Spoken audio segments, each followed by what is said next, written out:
What? Right here, because the glare is worse. That's it. Good. We going? All right, cool. So I had well, first off, it's Brycej doing the vlog, of course, and just kind of adding on to it. Today I'm here with Planet Peterson. He had we had two formal debates now, right here, DebateCon so Yeah, far. well, like two formal and then the less formal one.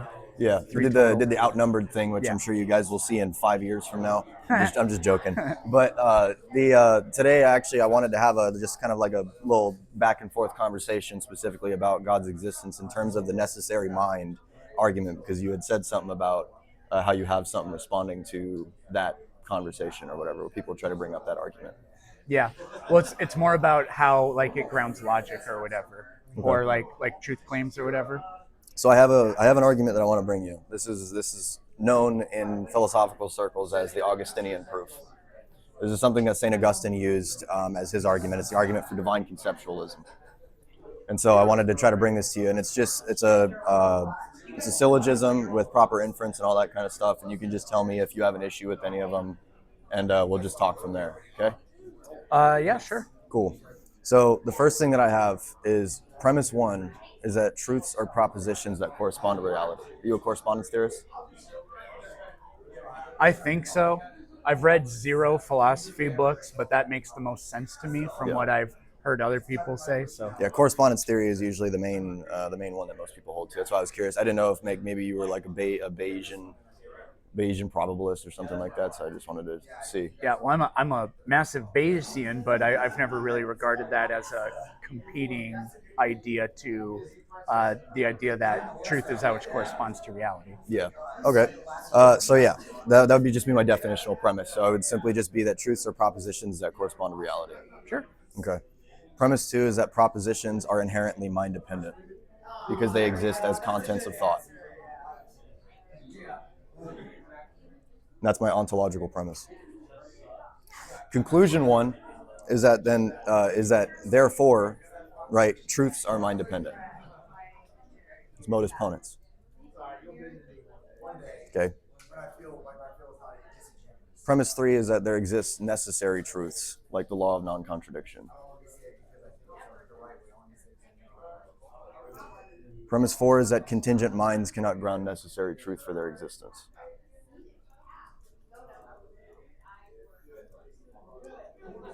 And conclusion one to that is that necessary truths require a necessarily existing mind to exist. Necessary truths require a necessary mind to exist. Yes. Yeah. And then final conclusion is that therefore there exists in a necessary mind that grounds necessary truths. The standard theistic argument, it doesn't necessitate a specific God yet at all. That's my entire thing that I bring to you. Can you tell me conclusion 3 again? Like the final one? Yeah, therefore a necessary mind. Yeah, therefore there exists a necessary mind that grounds all necessary truths. Okay. We'll probably just like go through each of these things individually, I guess. But weirdly, I kind of feel like starting at the end there. So, do you know who Darth Dawkins is? Yeah. Are you a fan of him? No. Okay, me neither. But no, first off, he's ridiculously rude. Like I can't stand his charitability at all. It's so bad. I don't like him. I don't like the way he does things at all. So when he, among the many things I hate about him is just how much of a coward he is. So what I never see him do is what you're going to do here, which is basically defend like your claim. You know, he just says, well, you can't do blank X, Y, Z. So when people ask him, how do you affirm the belief in your God, or what validates that? He says it's self-authenticating. So this. I don't believe in self-evident truths, because I'm not a foundationalist. I think Darth Dawkins is. He said they're self-authenticating. Sounds like a tautology to that, doesn't it? Well, like when I read your conclusion number 3 here, therefore necessary mind grounds all necessary truths, then doesn't the necessary mind have to be self-authenticating then? Well, I mean, if there is a necessary mind that provides necessary truths, then it would be the thing that grounds those propositions in the first place. Yeah, so like it proves itself or whatever. I don't really know. I think that it would have to be basically the baseline for all proof in general. So I don't know if you'd call it. I don't like the term self-authenticating. I think that that's kind of a. I don't think that really works well with like I guess the type of argument that I'm giving, if that makes sense. Because like Yeah. my thing is based in basically using human psychology on top of just the philosophical grounding in any way, shape, or form for truth and propositions in general, right? Sure. And so I have it kind of labeled like this. I have formal logic. I don't know if you do formal logic, but No. so do you? Would you say that this is a logically sound argument, or that it's logic or Uh, logically sound, or then but then it's just unsound compared to your paradigm? no, it probably follows. Like it's probably valid. The soundness of it. That's then where we have to talk about. Okay, are these premises actually true or whatever? Like it's probably valid. Like I don't have formal training and you know in logic, reading the syllogisms and being able to be like, boom, yeah, right there, there's your problem. Yeah. But like I can just grant that actually for the sake of it. So we'll go up to the top. Um, Truths are propositions that correspond with reality. So I don't really even disagree about that, but we have to talk about, I guess, what that means. I think that truth is a property that propositions have. Well, they might have. I could say something false. I'll give you that. I call it a characteristic. I'm Aristotelian, so like I'll call it a characteristic, but it's pretty. But if you want to use property, that's fine too. I think they're pretty much the same. Um, who do you know the big? It wasn't Sart. I wasn't. I can't. I always forget. But there's this big philosophy of language, either at the end of the 1800s or early 1900s. But it's that language has to have a referent in order for it to like. That's fundamentally how language works. Yep. Have you heard of that Yeah, it's before? it's standard linguistic philosophy. So when I say truths are like so you say truths are propositions that correspond with reality. Okay, true is just like there isn't such a thing as the truth out there. Like we can't get rid of the rest of the universe, but then the truth still remains. It's nebulous, it's conceptual, whatever. So true really only makes any sense. And I agree that truth corresponds with reality, but that word really only makes any sense if it's in reference to something. So like Chomsky's sentence, "Colorless green ideas sleep furiously," is like it's almost like yes, it's false, but it's also completely nonsensical, right? So that's just kind of my opinion, my view of how I approach truth and treat it. But you do, I mean, like, because I can level with you on that to a degree, right? I could say, like, for example, you wouldn't, or I'll just ask you actually, you wouldn't say that if a proposition is not made, then there is no truth declared. If a proposition is not made, then there is no truth declared. I would say so because I just think that is a performative thing that we do. So there would also be no soccer if we didn't exist. There would be no art.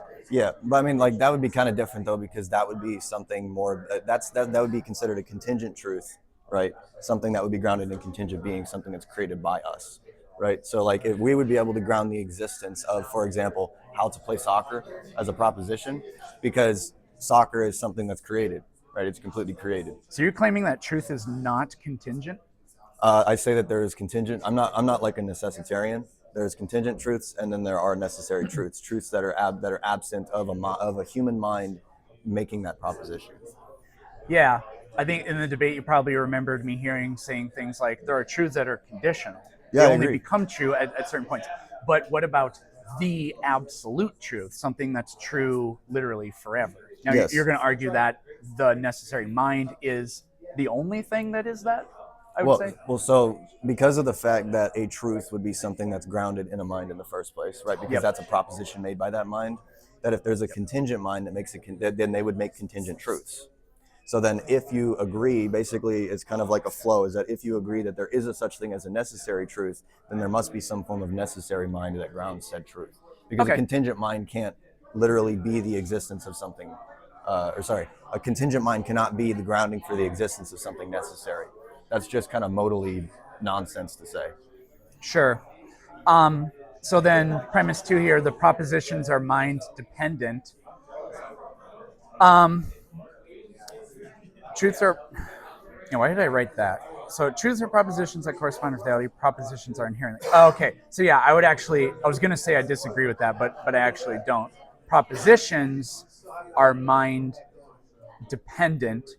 So I I wouldn't necessarily say that I feel like that's 100% true because of that like linguistic thing I was talking about. If there's nothing to reference, then I get it that I think only minds create propositions, but propositions without minds, that makes zero sense to me That's why because they'd be mind dependent, right?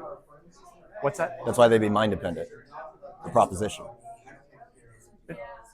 No, because prop, I'm not sure. So the proposition being mind dependent, it's kind of it's odd because if your proposition doesn't reference anything, if your mind is the only thing that exists, then on what grounds can you possibly say that your mind is producing true or false propositions or claims? When you said if your mind is the only thing that exists, are you referring back to your argument that you had made against Jim Bob earlier? Like where you have the Basically, the 2 hypothetical. plus 2 equals 4, 2 plus 2 equals 5 kind of thing. But if we, just for the sake of the argument though, if you were to grant that there's a possible world where God is the only thing that exists and that basically the only thing that is referable is the contents of God's mind, that still would apply here. Because then if the contents of God's mind still have, for example, the laws of logic, mathematics, and these types of things that cannot change based off of human proposition, then therefore they would still exist. They would just exist in abstracta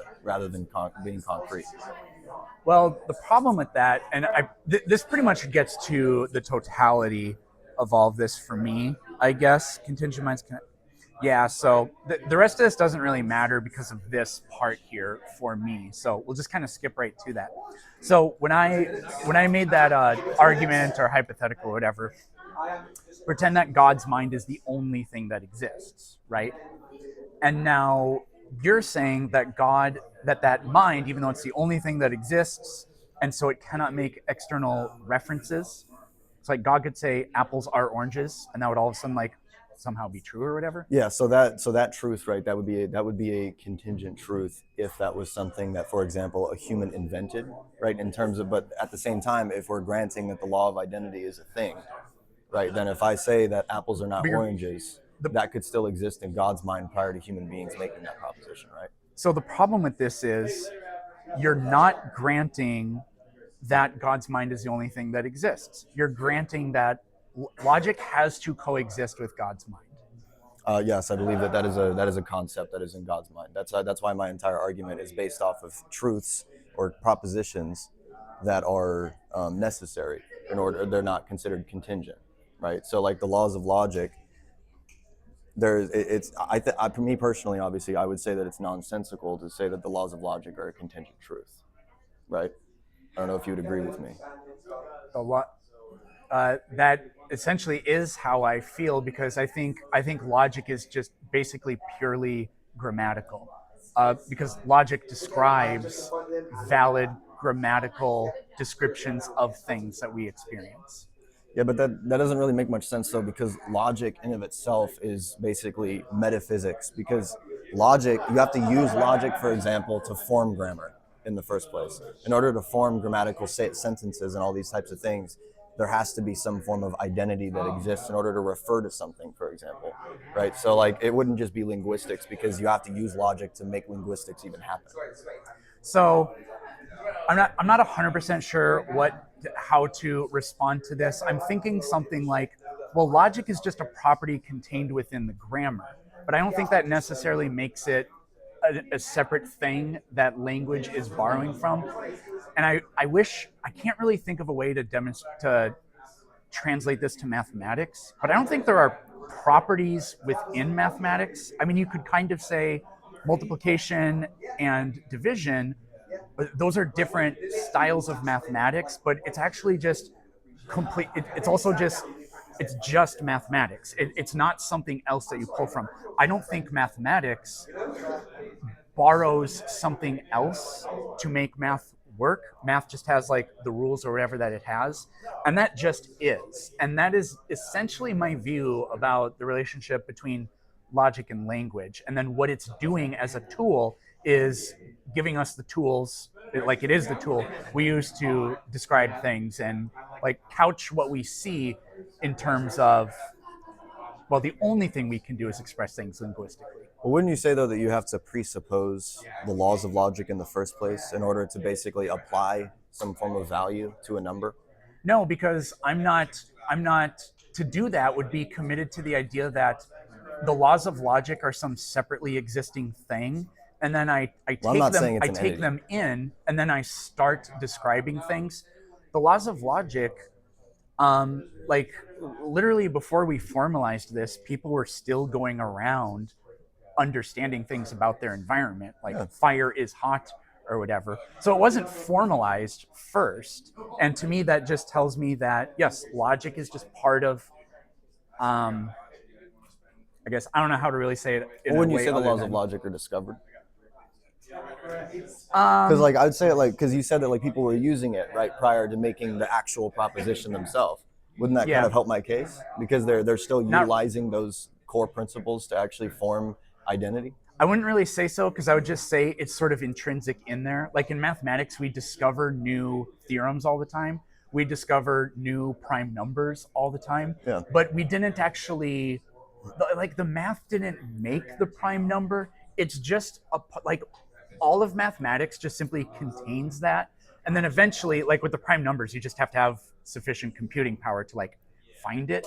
But you didn't like do something other than mathematics to do that. And with logic, you're not doing something other than language when you apply logic to language. It's to me, it's just purely grammatical.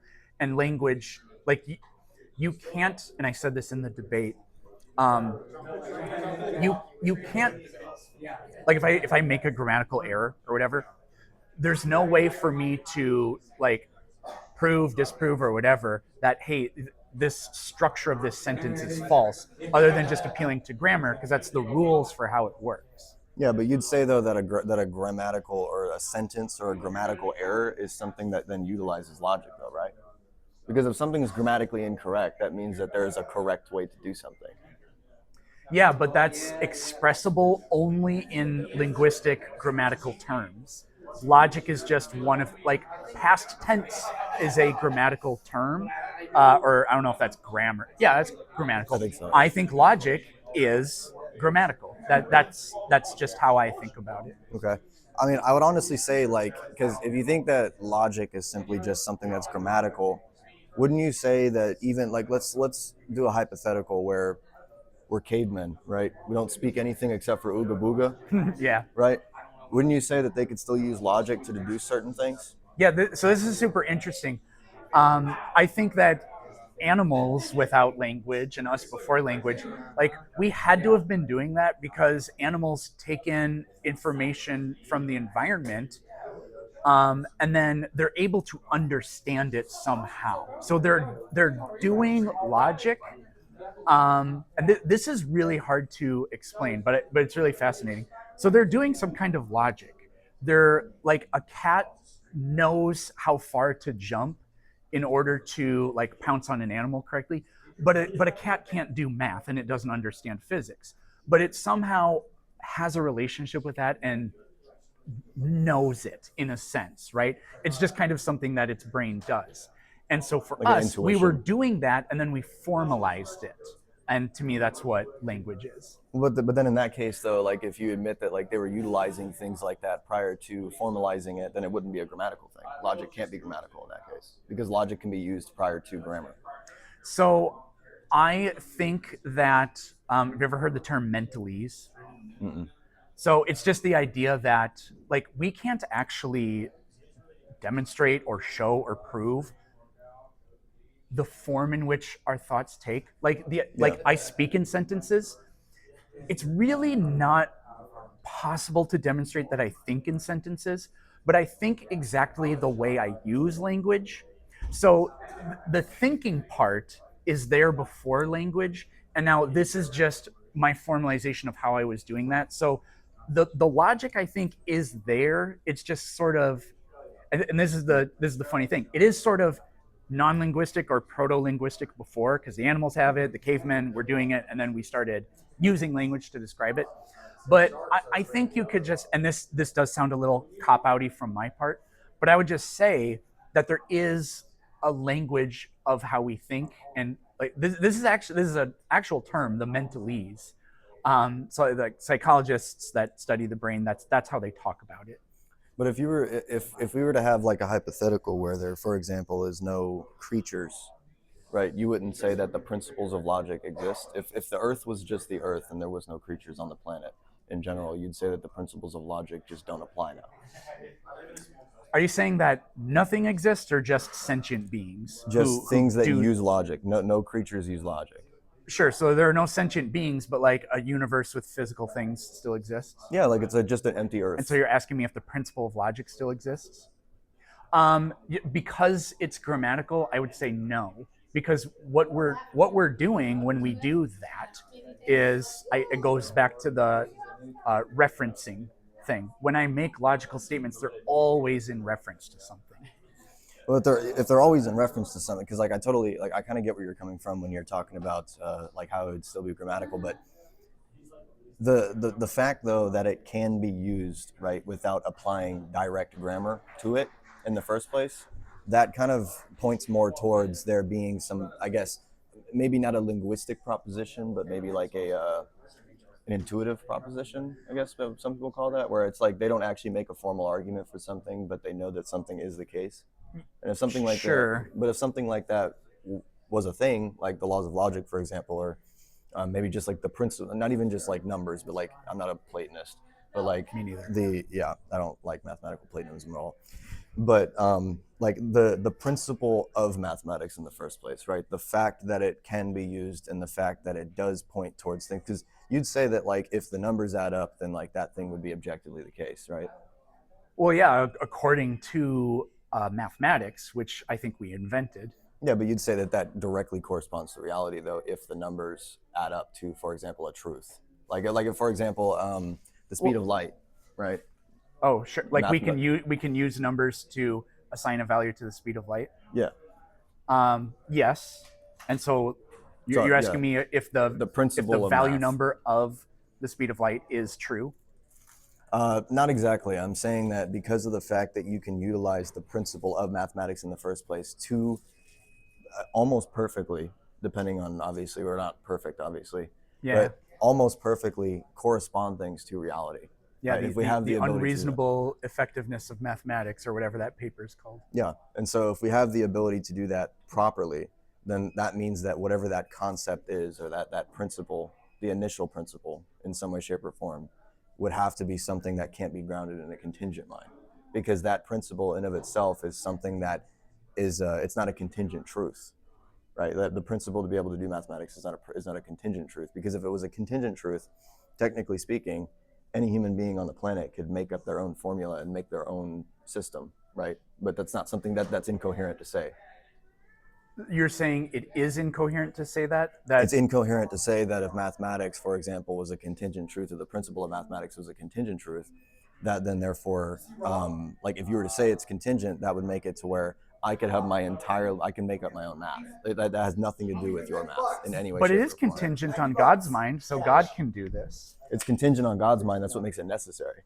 That's the problem. But I thought you said, but I thought you were just trying to say there, if mathematics, the principles of,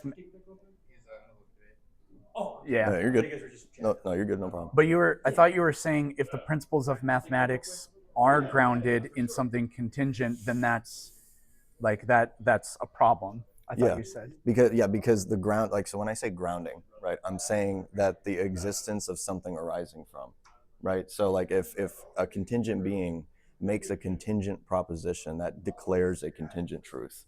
Okay. If you say that mathematics is a contingent truth, then that means that it arises from contingent beings. But mathematics as a principle doesn't arise from contingent beings. But God creates contingent things. He creates contingent things. So if you say something is contingent, that doesn't mean it comes from something contingent. Well, even if God creates contingent things, that's actually one of the most common arguments for God is necessity and contingency. Is that if there's an infinite number of contingent things, then there has to, in some way, shape, or form, be something necessary, only because of the fact that all of these things that are contingent have the ability to not exist, right? So like the law, like the law of excluded middle, the law of identity, all these kind of things, if they're contingent truths, they technically couldn't exist. They have the ability to not exist, even if there's human beings on the planet. Yeah, I guess I'm just really confused. If you're So going if to a truth say is there are contingent, it has the contingent, ability to not exist. yeah, but if you're going to say that mathematics can't, if mathematics is contingent, that means it came from something contingent. Do you think mathematics is necessary? I believe that it points to a necessary being because of the fact that Okay, so no, no, I'm saying that mathematics is not contingent. I'm saying mathematics as a principle is a necessary like a transcendental category. There can't be more than one necessary thing. Well, it would be something within God's mind. So it's not like it's a different being from God. Well, There now would be we're one. now There we're would be back to one this thing necessary being. earlier where I was like, wait a minute, but like a necessary being has to be singular.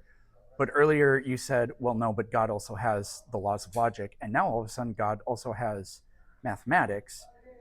I just I don't see how because you these are don't have because more these are than one concepts. necessary thing here, which I think that's like I'm a philosophical idiot, but I think that's a kind of a problem. Well, do you want me to explain it from a Aristotelian perspective, like the way that they It kind of may do it? go over my head, Yeah. but So yeah. like, the way that kind of works, right, is that at least the way that Aristotle put that is that things that are like the contents of something's mind, Mhm. right? Like whether it just we'll just say human beings, right? It can take from things that are, for example, contingent. It can take from other contingent beings and then agree, and then boom, now you and I have a consensus. But it doesn't mean that it's necessary by itself, right? And so with God, there is this thing, this principle called res, res, and it's just the thing. It's the being itself. Okay. And so that's basically the overall totality of a being. You're a res, I'm a res. It's just a Latin term. And the when you say that there, for example, that there are necessary truths that exist that are within God's mind, that's not distinct from the res itself of God. So then, therefore, there wouldn't be multiple necessaries, right? Because I would grant you that if logic and mathematics as principles existed next to God and then God just pulls them, that would be different.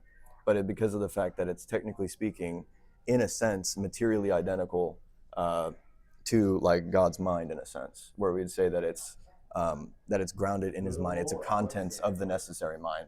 Then the things that arise from that necessary mind would then therefore go to necessary truths that then we pull from as contingent beings. If that.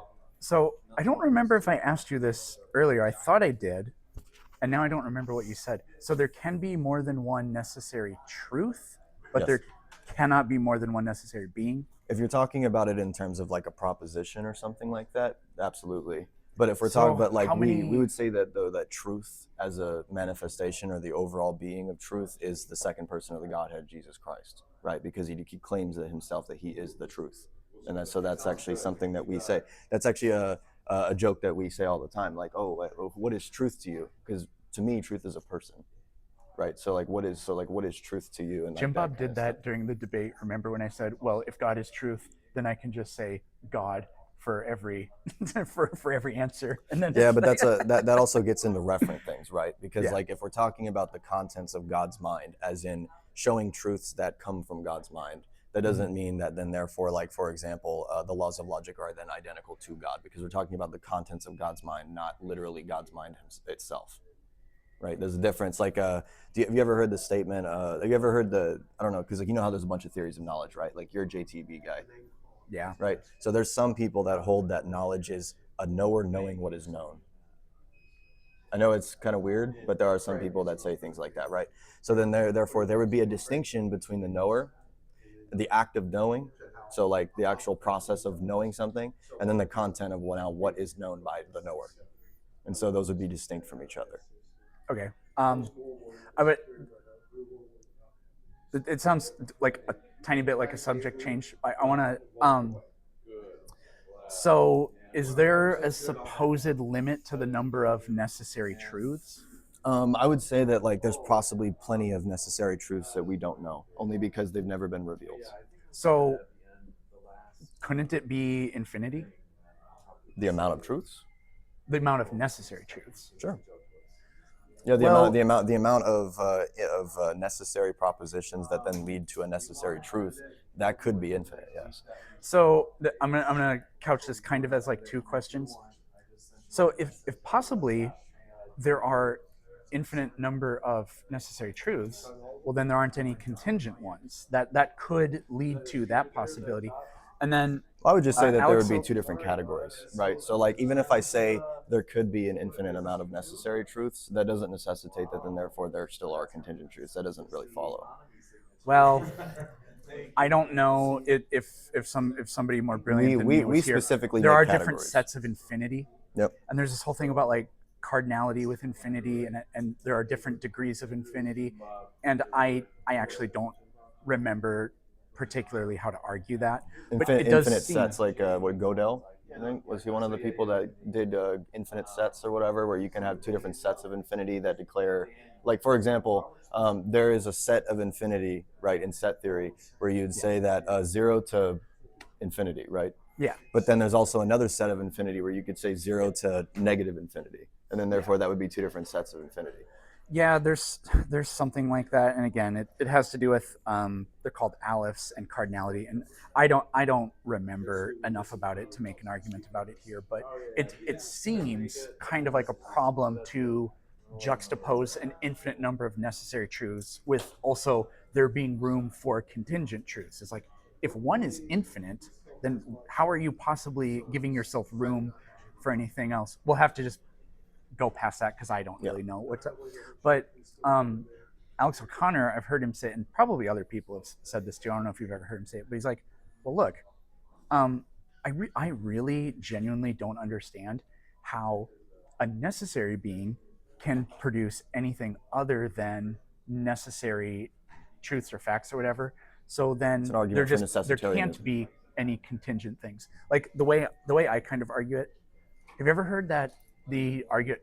I don't know if it's even a good argument, but the idea that God can't exist because if God is perfect, then he can only do perfect things.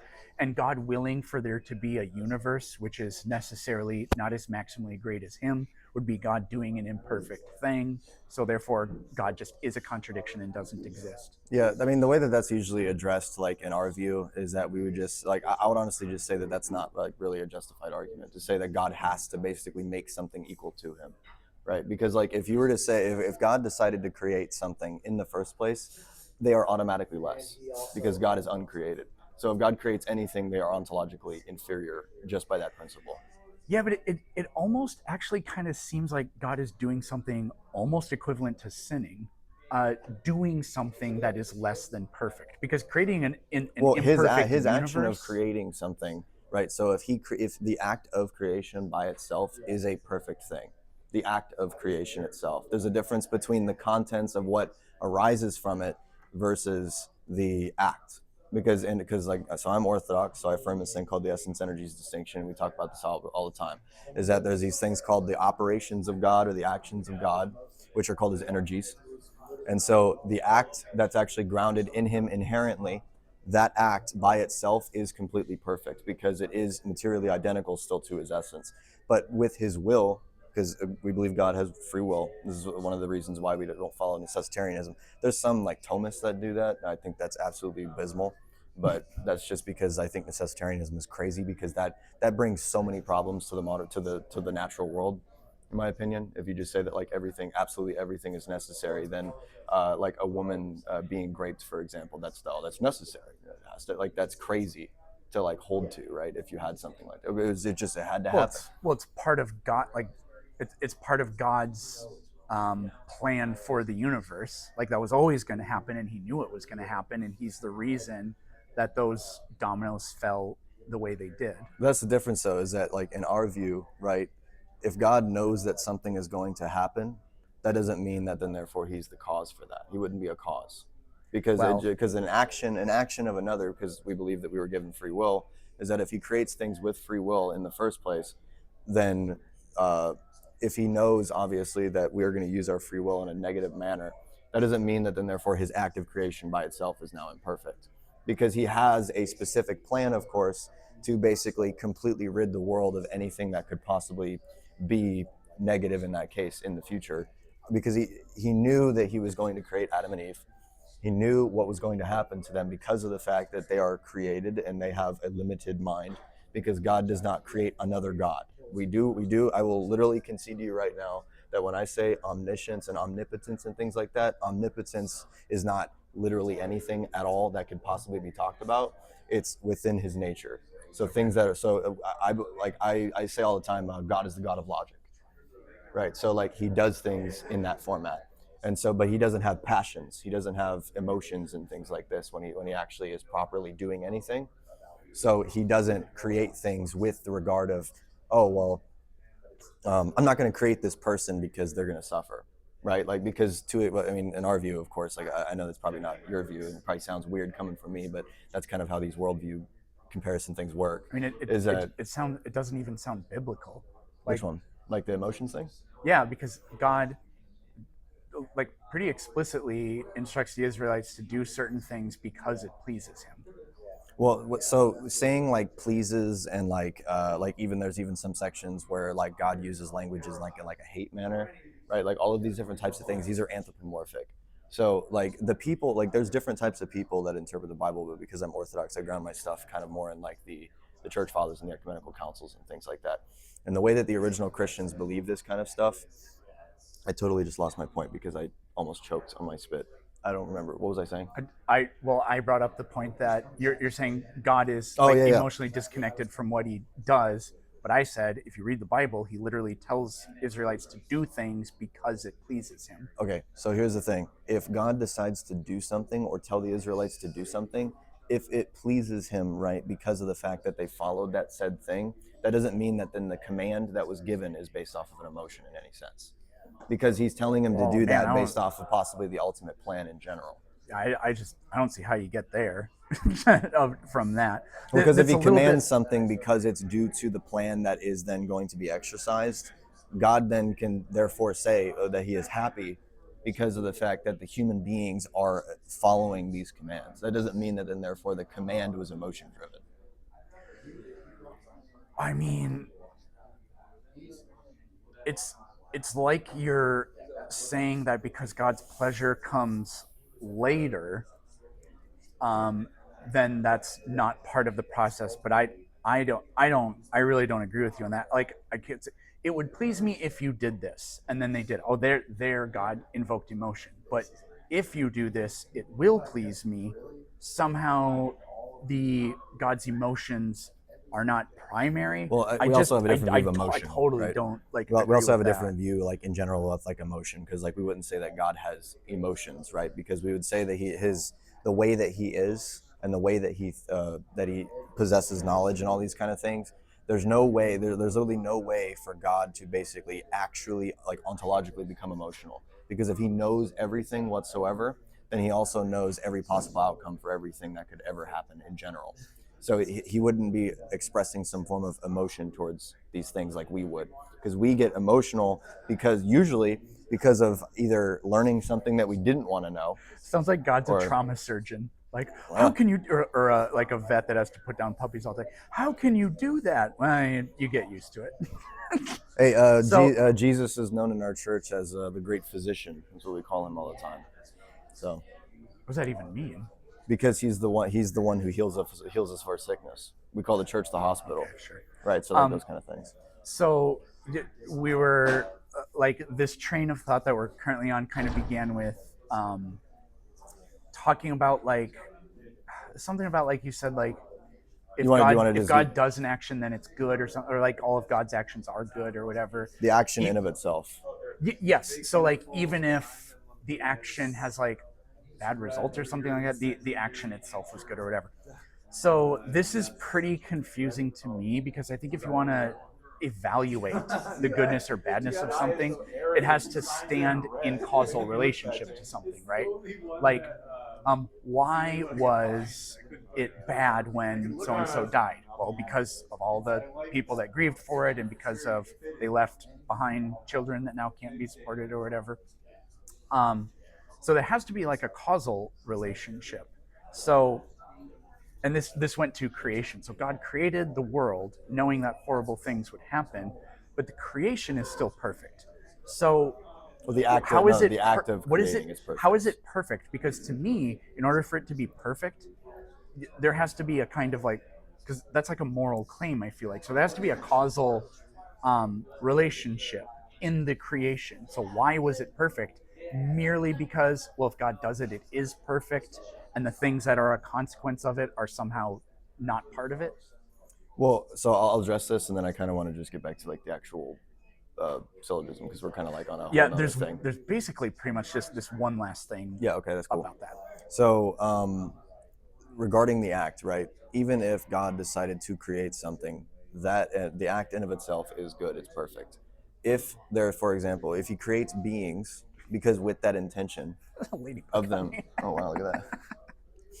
If there is, for example, contingent beings that arise from this perfect action, and they are going to basically cause other things within that, then therefore the actual cause of everything would still be perfect, because there's internal But why causes is of it like, perfect? because we believe that we're causal agents. We believe that basically human beings have the agency to basically manipulate the world around them if they so choose. But why is the creation perfect? The act of creating is perfect. I didn't say the creation was perfect. Yeah, you're right, and that's just a mistake on my part. Why is the act of creation perfect? Because anything that God does, right? Because like obviously this is kind of get into like an epistemic thing, right? Because we believe that at a base level that God Himself, in of Himself, is perfect, and if He in of Himself is perfect, the only outcome that can actually come from God would be perfect actions. Because if He does something imperfect, then obviously that would show that there's something in His nature that then therefore is flawed. How can Because God go about doing something imperfect? I don't think He can. Well, then I just think that this is actually meaningless. That's why I'm If saying it's every more of a. That's single why I'm saying it's like possible an thing that epistemic God thing. could possibly do is perfect, then it's just me. It doesn't matter what He does; it's perfect. So God could rain down manna from heaven or kill everybody, and both of those things are like God could literally command. Like if you believe in objective morality, it's always wrong to do blank. But then if God does it, it's not wrong. And it's like then it's not objective. A lot of, It just literally can't be. I mean, a lot of like the whole like actions, where like God will basically have like a certain moral set. Well, God doesn't have a moral set. That's a bad word. But if God basically demonstrates who He is, whether or not that you and I, for example, think that that's incorrect, or whether or not that, like maybe I don't know, God did something that in the Bible, for example, like in the Old Testament, plenty of that, right? Plenty of things that God commands that a lot of people look at and go, "Ooh, that's okay. I got to think about that." You know what I mean? Like there's plenty of that. There's a lot of people that are not Christian just on the foundation of reading the book of Leviticus, That's pretty right? bad. Things like that happen. So but that's the thing, though, is that God would still be, technically speaking, the objective moral standard, because we are simply just judging that standard from our own understanding and not understanding the one who is all knowing. So, like, even if something But I don't think happens there's in that any way, understanding there. It's just a claim. It's either just by definition we say God is, or God authoritatively declares that He is, and so there is no reason.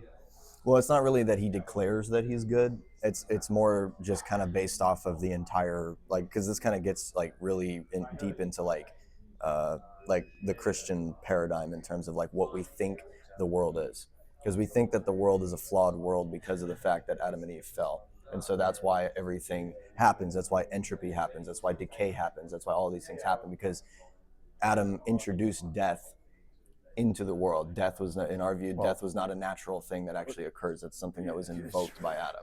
Yeah, but that just can't possibly be true because they ate plants, which are living organisms. Well, that's kind of a different conversation, of course. But like, you know, Well, I'm just I telling think you you just like have kind to of the do basic. special pleading and say that they don't. That's not a. They're not alive. You have to either say plants aren't alive biblically, which means nothing other than something I have to say in order to preserve the claim that there was no death before the fall, or something else. Well, I mean, in our view, right, like death is the separation of soul and body. That's the reason. That's what we think death is. So when a plant dies, we don't really think that that's like a literal, like actual death. Right. So So when a it's human not the dies, same. they don't die because their soul lives for eternity. Well, no. So like the death is not like ceasing to exist in our view. Death in our view is simply our soul separating from our body at a point in time, and then our soul goes to where it's now going to go, and our body rots in the ground. That's the reason why our body rots in the ground is because of the fact that our soul leaves our body and it starts decaying, decomposing, all these types of things. So like that's why I'm saying we have different views on that, of course, but we don't believe that plants have souls. So I mean, Yeah, like neither do they I. just they don't die technically. In our view. Man, there's okay, so many things. Hey, we could try to schedule something to talk about. This is a What little is bit it? of a tangent, but it's continuous with what we're talking about here. When we had that conversation back there, you said Judaism just doesn't even exist, right? Yeah, I can talk God about that. created a covenant with them. What was that covenant? Wasn't was- it a religion? Well, I mean, so we believe that that religion, right, that's specifically talked about in the Old Testament, is the coming of Christ Himself. So all of these, like I actually make But a God point never of saying told. all the time. So, like, kind of where I'm getting with this is, it really sounds like God lied to all the Jews before Christ. Why is he that? he never revealed Christ to them. We did. Abraham knew Jesus existed. Let me show you. Are you going to say before Abraham, I am? No, I'm gonna link it with something though. So there's a difference.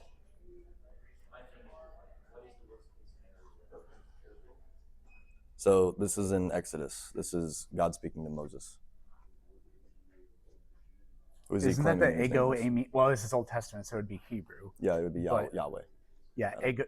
Well, it wouldn't. So it wouldn't be. So the Hebrew and the Greek are different. Yes. And so you're just referencing because Jesus said that therefore. Well, God no. would- So but, there's no, other, but 'cause nobody there's- knew Jesus existed yet because he wasn't. Well, so then that kind born of yet. that gets more into like deep theology then, because like we can see multiple different verses, like for example, in Judges, like when he says that God actually sat next to, Gideon. There's a section specifically where God sits down next to Gideon, and then he says Yahweh turns His face towards Gideon, right? But then the Bible also in the same book will literally say something like nobody can see God and live. And so in these Yeah. different sections, right? There are that is- contradictions in the Bible. Well, we don't believe that that's obviously a contradiction. That's rather referring to the harmonization of how God reveals Himself in the first place. Because like we believe in like essence energy distinction like that. We don't know anything about God's essence. We say that straight up. It's called apophatic theology. We only know what God does, not what He is in Himself. So And you said you were going to link that. You're linking it to when Jesus said, I am that I am. okay, but Abraham didn't have access to the New Testament, so Jesus was not revealed to Abraham. No, this is the point though, is that Abraham, when he met with this is Moses. My bad. Well, In it doesn't Genesis- matter. Anybody in the Old Testament, Daniel, Moses, Eve, none of them ever met Jesus, so Jesus is not revealed to them. Let me pull up something real quick here for you. So that's the thing, though, is that we believe that the people in the Old Testament saw Jesus when they met God. Right? That's the entire point. Is that right here? So when they don't you believe that all the souls are resting, awaiting judgment? People that are dead, Yeah. Yeah. So they haven't met God yet. they have. There's actually The souls are awaiting judgment. There's two judgments. There's an initial judgment upon death, and then there's the final judgment when all men resurrect. So you're claiming that, okay, this is super wild to me. So You can just ask me questions about it if you want. I don't care. do you think do you think non-Christians can go to heaven? Through the grace of God, yes. Only in certain circumstances, of course. But if when we die, we all get to meet God, then you're just gonna know that Jesus. You're just gonna be like, oh shit, who's that? My only begotten Son. Oh, okay. I'm a Christian. I go to heaven now. So that's actually interesting that you said that. There's a specific verse in the New Testament. It's in 2 Peter. I think it's in 2 Peter, where we believe this thing called Christus Victor. This is how the atonement works in Orthodoxy, where after Jesus died, He descended into hell for 3 days. And it says that He preached to those that were in hell, because there were many people that were awaiting the coming of Jesus, right? The people prior to Him. They knew of Him, but they were not able to obviously go to heaven yet because of the fact that they were not atoned for their sins yet. So they waited in what it's called Abraham's bosom, which was basically a waiting place of peace. It's what it says Lazarus was in. Sounds like purgatory. kind of. But wait, Kind but they of. were in hell, so Jesus took people out of hell. He rescued people from hell. Yes. He preached to I didn't- I everyone that didn't- he I didn't preached think- to I didn't think every that was possible. He preached to every single person that was in hell prior to Jesus coming. Was Moses in hell? He was in Abraham's bosom, which is so. Technically speaking, hell. There's different terminologies for hell. There's Hades, which Hades specifically is basically there's two categories. There's Abraham's bosom, and then there's hell. And hell is basically just a place of kind of like a darkness where it's like you don't like you basically have given up and you just don't have anything left. And then Abraham's bosom is the people that had faith in God in the Old Testament and all these types of things. And when Christ came down, he defeated what we defeated death by death, where death in of itself was defeated, which is the thing that the devil introduced. Okay. For us to be able to basically no longer die, which is why he went down into hell afterwards and preached to everybody in there. There's actually a lot of Orthodox Christians that'll say that a lot of the pre-Christian philosophers were I actually have an icon in my house that's called the pre-Christian philosophers icon, where it basically shows St. Paul standing next to Aristotle and Plato and Pythagoras and all these guys, because they were the first people that as soon as Christ came down and preached to these people who were in hell because they didn't preach for God, they were more deists, that they came to, they're like, it's you're the one I was talking about this entire time. And then they would go with him, and he defeated death. He took the keys of hell is what it says specifically. So let's say I die 5 seconds from now. I'm obviously an atheist. Am I going to go to hell? You probably would be in the second category of Hades. So you'd be someone who is in that darkness. But that doesn't mean that then therefore right. So there's Is people, that a yes or a no? I have no idea. I would say that it's a little bit more complicated than that. Like I wouldn't say that it's just a dichotomy, because you have to remember, right, that salvation is something that it has. Salvation applies in this current world that we're a part of right now, and then it also applies because in our view we also believe in this thing called toll houses, which is basically where everybody has the opportunity to attempt to go, whether or not you are in Christ. Sure. And this basically ascending for 40 days into the air, basically, like in a spiritual way, not like literally. But there's these things called toll houses, which are basically demons that are within that, and they accuse you of things. And if you're not somebody that is personally yourself in Christ, you're not somebody who has accepted him into your heart, then you will not be able to basically look at those demons and be like, I don't care. I have, it's like I've been atoned for my sin, because you don't, right? Because you're somebody who would be rejecting that. So you wouldn't be somebody that would be capable of ascending. That's one of the reasons why we have that necessity, or why you need Christ, because Christ will not vouch for you in a way. He won't vouch for you because you're somebody who rejects him. Why would he vouch for you if you reject him?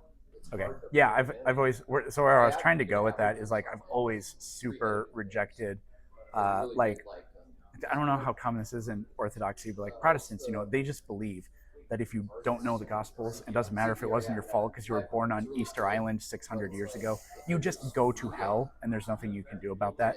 I've always found that super fucked up. That was pretty instrumental in my deconstruction. But there's a really terrible contradiction in there, I feel like, which is, you ask these people, so a naturally aborted fetus that just doesn't implant goes to hell. No, because of age of accountability. It's like, okay, so that's cop out number one. But the other thing, just real quick, the other thing I would say to that is some of these people also believe in once saved, always saved.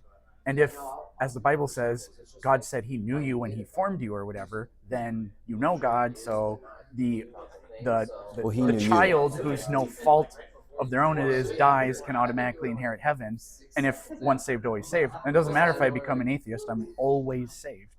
Well, so obviously, like, because I'm Orthodox, I probably reject once saved, always saved, right? So I'm not, this isn't your position. But yeah, because once saved, always saved wasn't really a doctrine that actually existed. And this is something you can honestly use in the future. This didn't even exist until the Reformation. The Christians did not affirm that position until way later on, right? Yeah, like the Ascension of Mary. And it came from Gnostics, right? That belief specifically came from Gnostics. The belief that basically, like, as soon as you just say, like, oh, Jesus is Lord, boom, Like I can now just go kill a bunch of people, and I mean, well, at least I got Jesus, all right. Like that kind of stuff doesn't apply in like the actual traditional Christianity. It never was taught that way.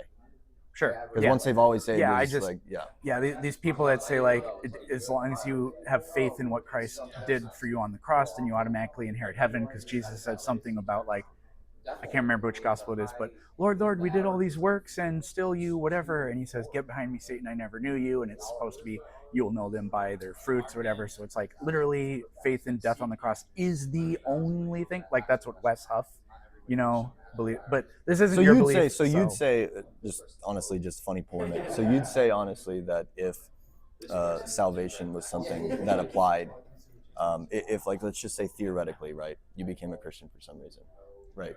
Would you say that faith and works makes more sense than faith? 100%. Yeah. Like I was raised Catholic, and so like we don't. They never. And I don't like. I wasn't like a super serious Catholic because I was young, right? And then I deconstructed after I went to college. I never like dove headfirst into the catechism like I did with my textbooks, or anything. But I always had that understanding. Nobody in my life ever told me, oh yeah, the Jews that died in the Holocaust, they're all in hell. But then I went to college and I met like Protestant denominations and other Christians who did say that, and I was like, the fuck kind of God do you believe in? I cannot believe that. So maybe we should. I have to pee so bad, but we were talking about logic, and there's actually like my kind of final thing we haven't really got into yet. So we'll just kind of wrap up with that. Yeah, that's fine. Go ahead. So this whole thing about like a proposition being true can only make sense if it's in like reference to something, and all those kinds of things I argued. So I talked about this with the when I was talking to Jim Bob. If God says 2 + 2, if God's mind is the only thing that exists, and like we have these also coexisting necessary truths like logic or whatever, God says 2 + 2 = 5. You can't say that isn't true, right? You're the Muslim. Sorry? You're the Muslim, right? Clint Peterson, yeah. Yeah, you're the Muslim. Yep. No, he's not a Muslim. Oh no, I'm not a Muslim. I'm an atheist. Oh. Yeah, I guess I didn't hear you clearly there. Yeah, total atheist. Say, hey, alhamdulillah, man. Heck yeah. I don't know. I'm gonna take your shahada today. You know what I'm saying? But no idea what he just said. he thought you were me? No, you just said some Arabic words. I don't know what they are. I debate Muslims a lot. I'm sorry. But repeat your question again. I'm sorry. So, God's eternal mind is the only thing that exists, but then there are necessary truths like with logic or whatever. So, before God creates the universe or whatever, God has the thought 2 + 2 = 5, or God has the thought an apple is blue. To me, I think you kind of have to commit to those statements are true, which is I think that just doesn't make any sense to me. Or perhaps they are completely meaningless statements because they don't reference anything. But then God's not producing truth anymore. Well, so until there's creation. I hate to say this, but it's kind of like a false question in a way, because or kind of like a false statement, because if we're talking about necessary truths, if we're talking about things that are necessary, that are not contingent upon human minds, technically speaking, saying that they could change is incoherent because a necessary truth wouldn't change. So putting up a hypothetical. But what I'm proposing are that contingent truths. Well, mathematics, so for example, an apple being blue, I mean, sure, like that's fine, but you have to remember that like the spectrum of like light, technically speaking, like I would honestly just go the naturalist view on something like that. You know what I mean? Like saying that an apple is red, that we're talking about the identity of an apple. We're talking about the identity of a color. Sure, like right? a better example would be like saying hydrogen is helium. If you change the protons, it's a different element. But there's no such thing as hydrogen. There's no such thing as helium. There's no such thing as protons. So God can make that statement and self-declare it to be true. But I think it actually just means literally nothing. It's the like, if he can say that, then he can also do what I did during the debate, which is go, and that statement can't possibly be said to be false. It kind of also can't really be said to be true. I think it's just meaningless. Well, I mean, honestly, like, because making a proposition, whether or not you're making it in the abstract sense or you're making a proposition that declares a referent that's concrete, like a physical object or something like that, they're very different, right? So there can be a proposition that is true in two senses, or it could be true in one sense in terms of like it, whether it's true only in abstract, or maybe it's true abstractly and it's true concretely, right? So if God, for example, has something in his mind where he would say like, I'm trying to think of like a specific one. We'll just use the laws of logic. So it's always the easiest one to kind of utilize for this conversation. Because like a lot of the other things are really more just contingent truths that then can be grammatical. Because I did grant to you earlier that there are conditional truths. So like if I'm talking about something like a necessary truth, like for example, logic, I would say that like there's no way that God would ever propose otherwise because it's a necessary truth. Because remember I said that he is omnipotent, but he also works within his own nature. So if he works within his own nature, he wouldn't make a proposition about a necessary truth that then therefore is no longer what is already supposed to be. If it's a necessary truth, God would not propose it another way. If that makes sense. It wouldn't make sense because now it's not a necessary I sort of truth. see what you're saying when people try to say God can't be all powerful because he can't do like create a rock so heavy you can't lift it. Yeah, I actually kind of think that specifically is probably kind of dumb, because I could probably grant that God can't do things that are logically impossible. That's why I said he's the God of logic. Because I don't think being all powerful means you can do illogical things, because like we can make like illogical propositions like my shirt is green, but that's not like, oh, where was I going with that? That's not really, fuck, I totally lost my train of thought on that. But I kind of get what you're saying. I think I probably agree with it, but I still don't think I heard like a response to evaluate God making the claim hydrogen is helium, or are you saying that God just wouldn't do that? I'm just saying that that wouldn't be something that he would do, because if there is something Okay. if there is something like, that's why I say it's hard to do it's hard weird. when you're talking about physical propositions, right? Because like obviously like if God hasn't created the world yet, then if we're talking about a proposition that's physical, because you'd agree that hydrogen equals helium would be considered a concrete proposition, right? That would be something about something that has matter.